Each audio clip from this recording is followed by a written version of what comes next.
I inherited my father's snuff box.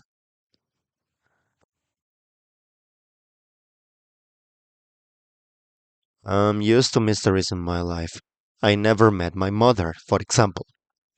My dad used to talk about her all the time, but she always felt like a pretend character. Or maybe she was just an imaginary best friend of his. Dad passed away a few months ago, so I can't ask him for any new details. He left me something in his will, though. It explained a lot that I hadn't understood before. There are still mysteries, but the snuff box has revealed more than I ever expected to know.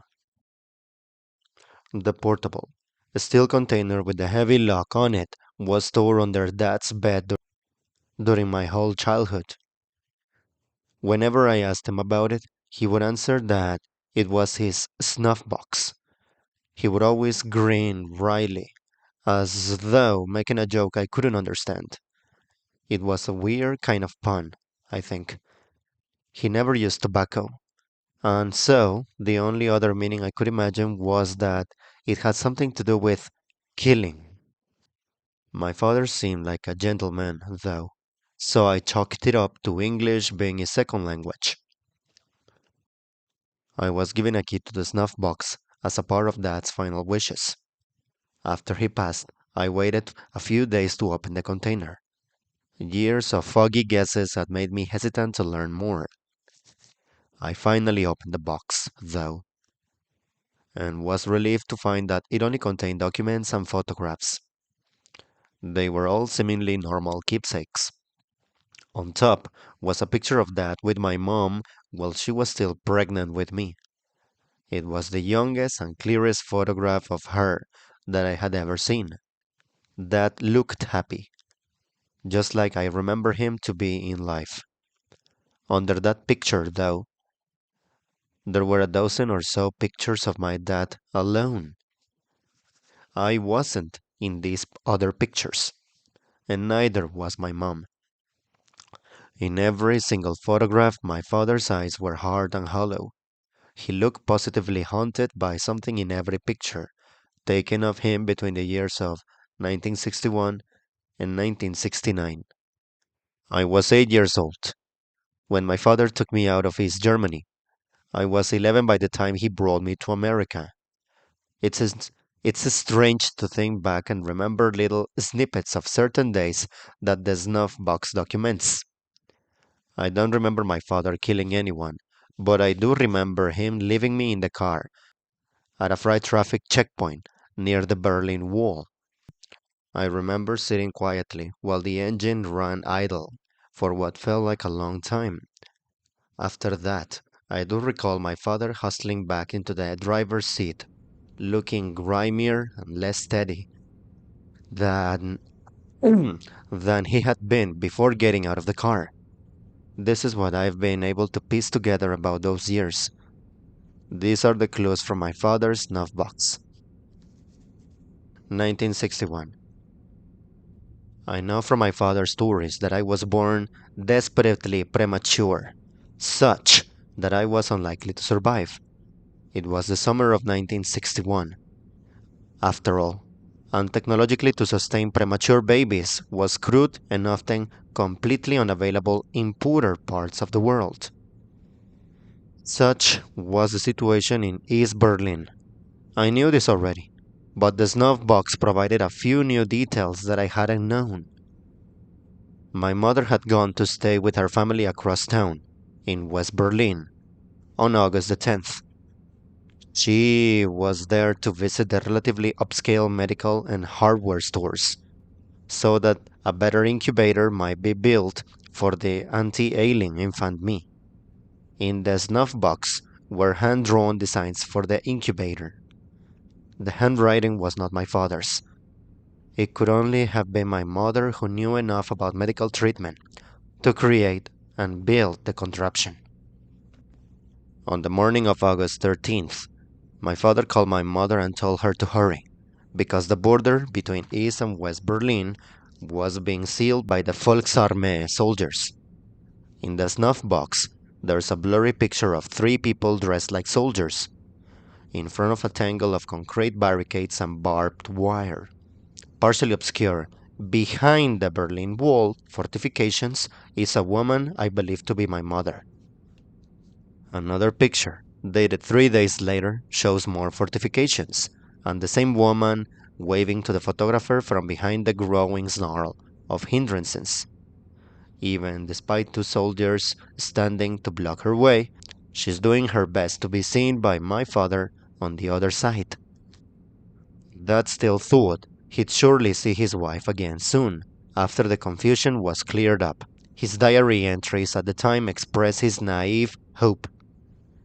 There's little in the snuff box from 1962, but the year after that included several important new documents as helpful pieces of the puzzle. In the far right corner of his second picture, standing on the East German side, is a man wearing neat and professional clothes who is glaring out of the corner of his eyes at my father while he takes the picture. I wouldn't have noticed the man there, except that my father circled him with a red marker. In German, my dad has labeled the man with question that was dated March 24, 1965. Almost 4 years later, Dad apparently returned to this picture and asked himself, Could this really be Carl Sisen really watching me? 1963. I found more than a dozen documents from various months of these years. From various months of this year. All of them seem related in some way to my father's attempt to reunite our family. There were moments of fear and even despair in his journal entries from this time as well. Does she simply have a much better life in West Berlin? This was what he asked himself on the 21st of April. It breaks my heart to know that my dad imagined my mom abandoning us like that. That wasn't the truth at all, as it would turn out. The reality was much darker.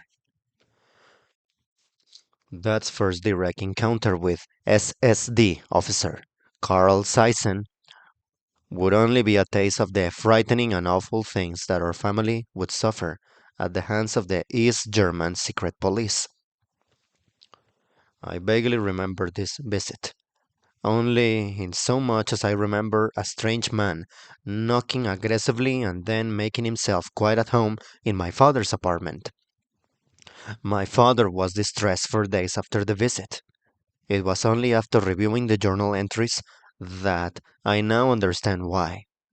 By my own translation, my father wrote, Your wife has been classified as a Western agent. Her return to GDR would likely be a thinly veiled attempt at espionage. As such, she will be refused entry to East Berlin until the GDR has claimed the rest of Germany. She's no spy. She just wants to see her son and her husband. Sisen scowled in the last remark. You should be careful not to make me suspicious. Loyalty to a West German spy makes you an untrustworthy comrade. I begged him to consider that there might be some mistake. Throughout my pleading, Saisen could only smirk and roll his eyes, and once even spat on my floor. As he was leaving, he added another comment I know to be untrue. Saisen told me just before slamming my door shut behind him. You may also find it valuable to know this. There is a strong evidence that your wife has taken to street prostitution as a way of fundraising for the FRG. I am told by our informant that she cost as few as 16 marks for an hour to use her.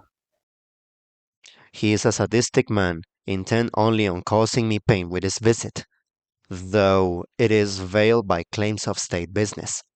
I will not believe his lies. It is true that the Stasi was famous in its usage of Zersetzung tricks to break down citizens.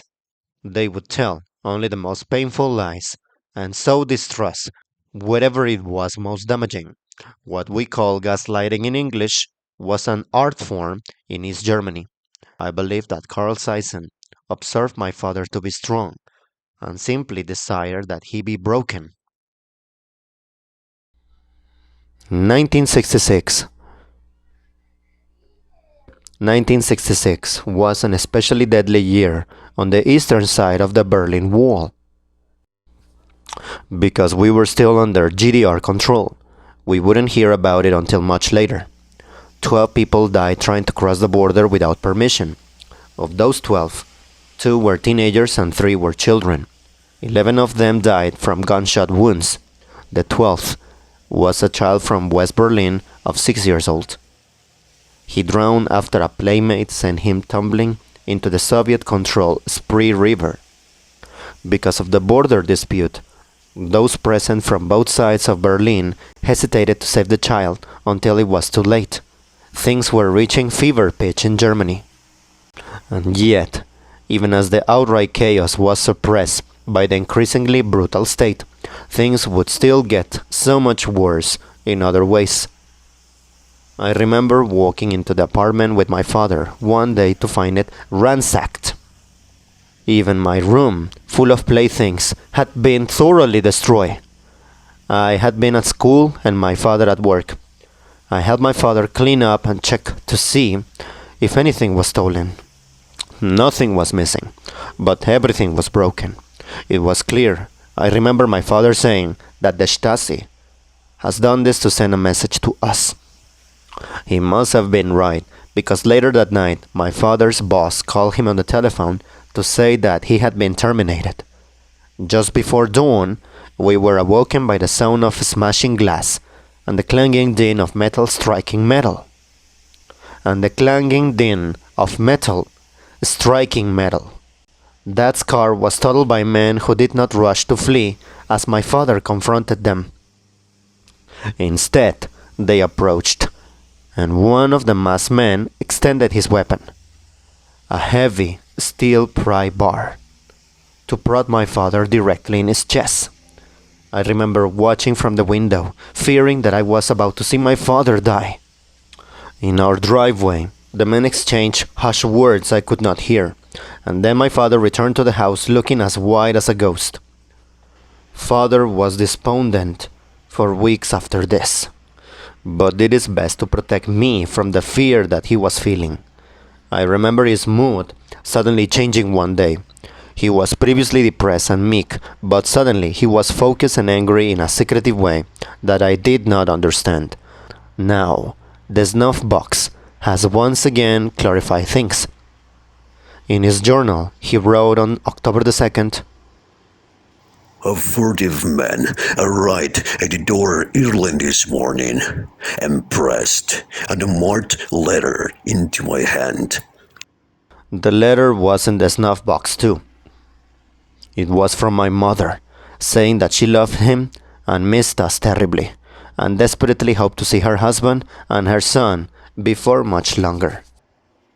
Some official on your side of the wall has apparently been terrifying all my applications to come visit or relocate back to East Berlin. I've learned that he is called Carlos Distance. I've been advised that he may be holding some grudge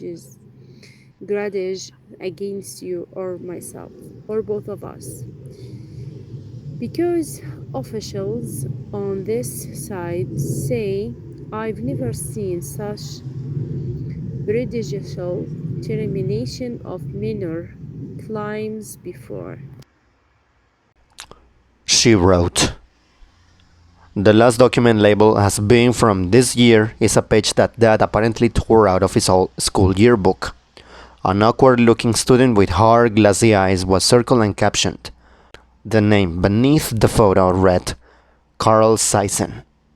The caption my father added in red marker reads and translated, She never wanted your affection, so now you spite our family. Disgusting worm. This was the final realization of East Germany's inequities for my dad. He became someone who was willing to murder if that meant leaving this place. 1967. It was July 21st when my father received his wife's death certificate.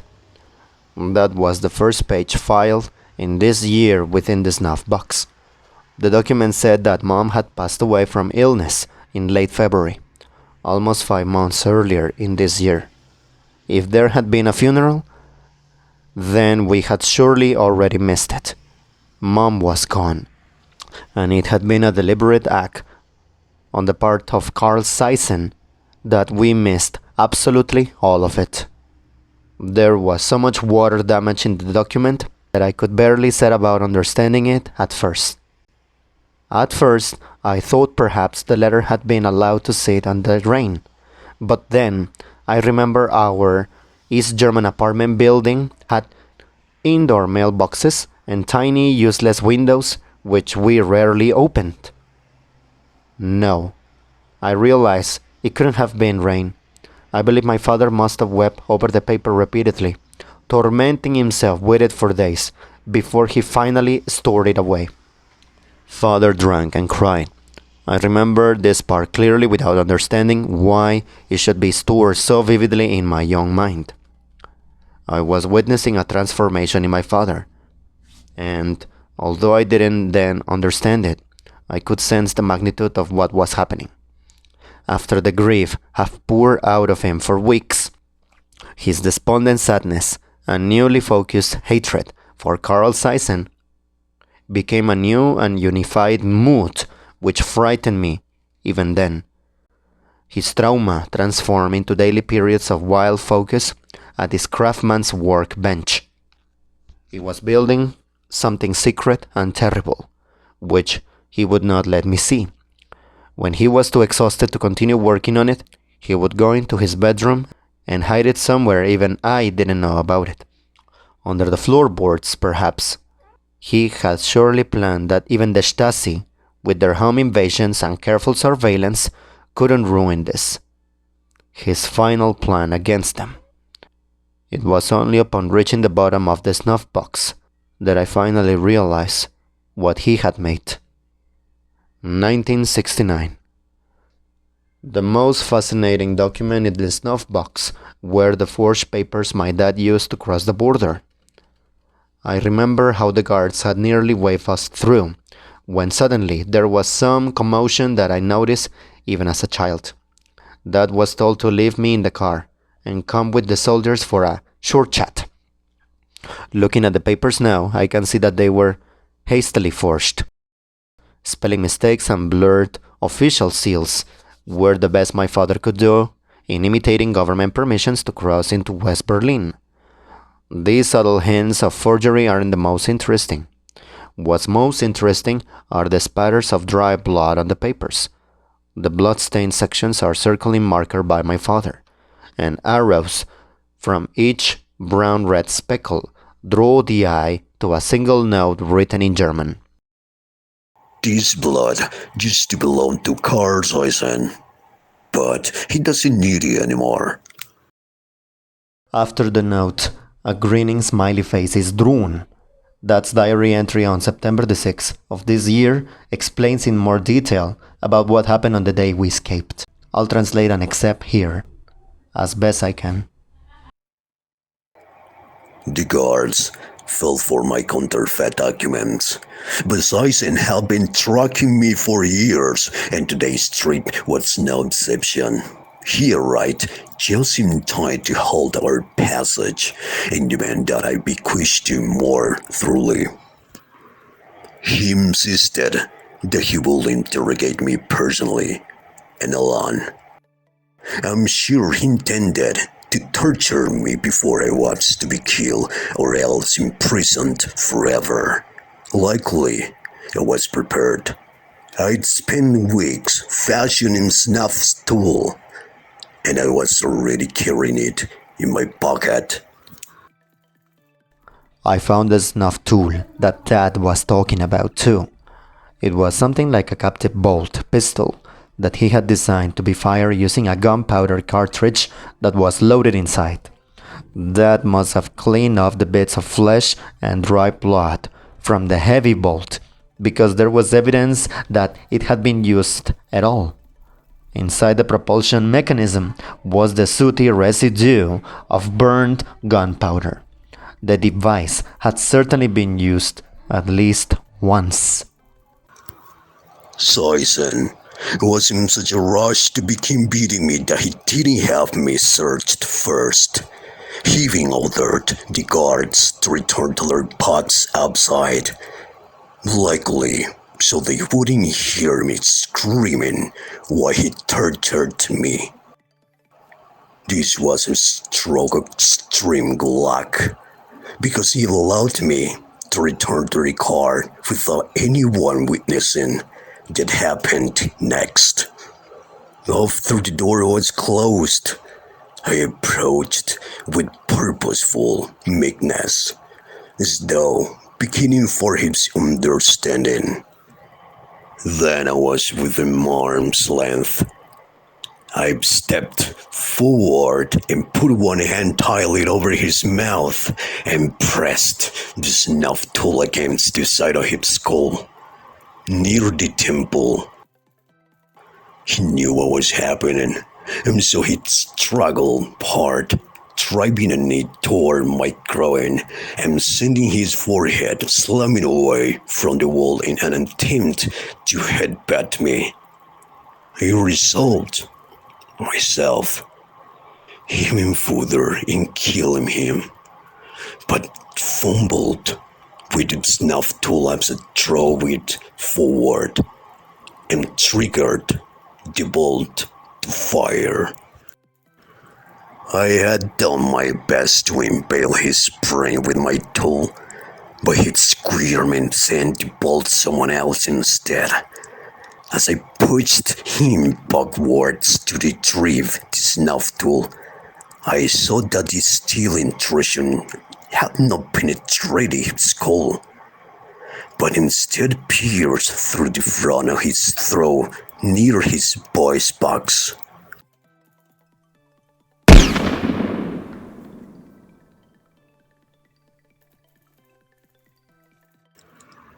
The joachim strangled weasel air that sized him hissed out a straight to scream for help, confirmed that he had silenced him, but not deal a lethal blow, covering the new hole in his neck with one hand.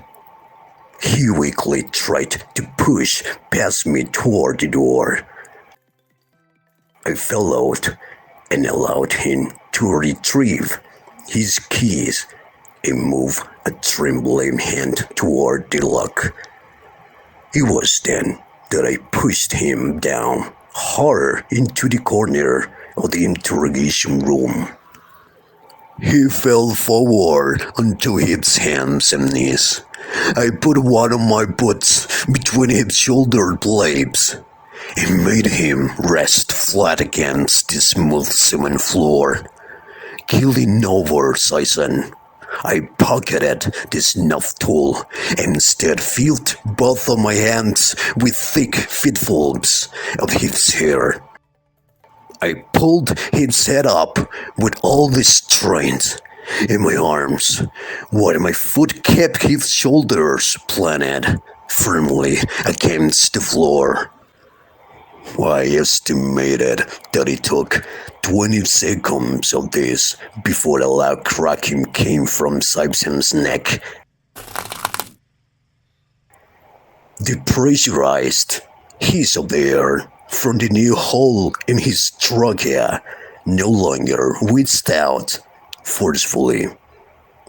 When I untangled my fingers from my man's hair, his head fell forward limply and struck the floor hard enough to unleash some of the blood that was inside. The thick, visceral blood from his broken spine started pulling to fill his mouth too.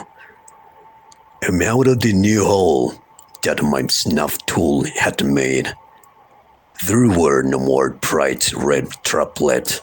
Everything was congealing into the purple ooze of death. Although I only stood over the dead man for what felt like less than 2 seconds. I collected my documents and returned to the car as though a simple clerical concern had now been resolved. The guards waved us through, looking down at myself after we were safe.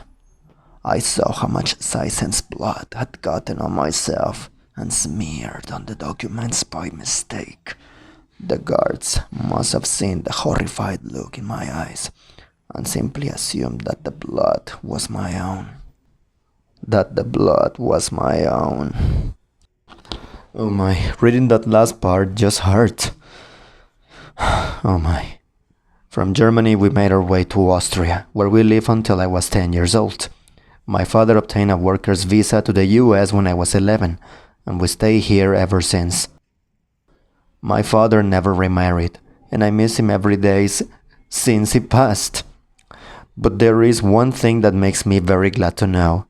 In all the photographs that he and I have taken since moving to America, the haunted look in his eyes has never once made a reappearance.